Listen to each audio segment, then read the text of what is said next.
জয় বড় মা। এটা হচ্ছে চিকেন ফিঙ্গার্স। ডিরেক্ট স্কুটি চালিয়ে টুকুস টুকুস করে চলে এসেছি ব্যারাকপুর থেকে বর্ধমানে। ফিশ চপ, এটার নাম হচ্ছে ভেজ পাফ। এই উইংস কি সেই বড় দোকানকে টেক্কা দিতে পারবে? কাল এরকম ঠস ঠস ঠস করে চর মেরে পয়সা করে নিয়ে নিচ্ছে আমার থেকে। হচ্ছে তোমার পুদিনা লাস্সি, উইংস, এটা তোমার ফেভারিট পপকর্ন, ললিপপ, এটা সিঙ্গারা। এটা কম্বো একেবারেই না প্লিজ। তো নিয়ে নিয়েছি মাম ইয়ামস থেকে বিভিন্ন রকম ফ্রাইড আইটেম, মিন্ট লাস্সি, বেশ ঘন লস্যি, মিন্টের একটা যা স্ট্রং ফ্লেভার রয়েছে আর তার সঙ্গে হালকা একটু ঝাল ঝাল টাইপের, জানি না কাঁচা লঙ্কা দিয়েছেন কিনা, মনে তো হচ্ছে। ভেজ পাফের গার্নিশিং জাস্ট দেখো, দুর্দান্ত লাগছে গার্নিশিংটা। সিরিয়াসলি এটা ভেজ পাফ, ব্যাপক ক্রিস্পি, ক্রাঞ্চি রয়েছে খুব। ভেজটা এত সুন্দর, লোকে এখানে আসলে ভেজটা মনে হয় আগে ট্রাই করবে। আলু শুদ্ধ, পটল শুদ্ধ, কলমি শাক, কচু বাটা, ব্রেড দিয়ে।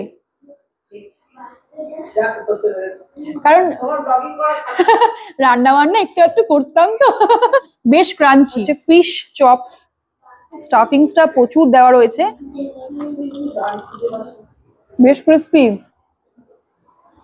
ফিশটাও বেশ ভালো খেতে, মানে ফিশ চপ সিরিয়াসলি এটা মনে হচ্ছে না, বেশ সুন্দর আর বেশ ক্রিস্পি। চিকেন সামোসার শেপটা পুরো চেঞ্জ হয়ে গেছে, একদম কিমা। এটা সিঙ্গারা বেশ মুচমুচে, আগে যেরকম টেস্ট সুন্দর ছিল এখনো সেম টেস্ট রয়েছে। এই রয়েছে চিকেন ফিঙ্গার,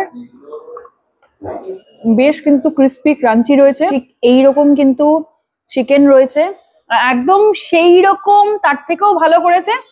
আর ওপরে একটা মশলা দিয়েছে যার জন্য আরো বেশি টেস্টি লাগছে। একদম ঠিক এইভাবে কিন্তু কোট করেছে, ললিপপটা সসের মধ্যে ডিপ করে।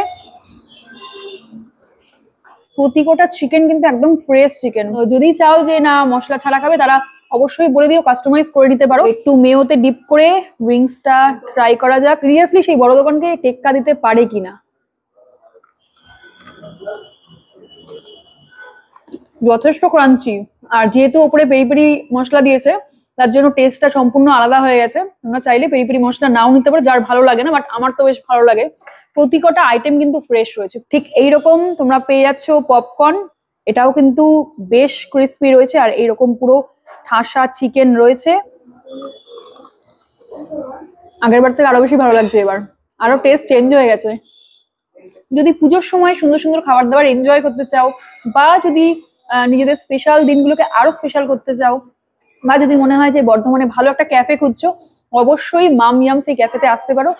একদম ঠিক বর্ধমান স্টেশন থেকে টোটো করে চলে আসতে হবে বর্ধমান, ঠিক কমলসায়ের মসজিদ মোড়, একদম কেশবগঞ্জ চটির সামনে আসলেই তোমরা পেয়ে যাবে এই মাম ইয়ামস ক্যাফে।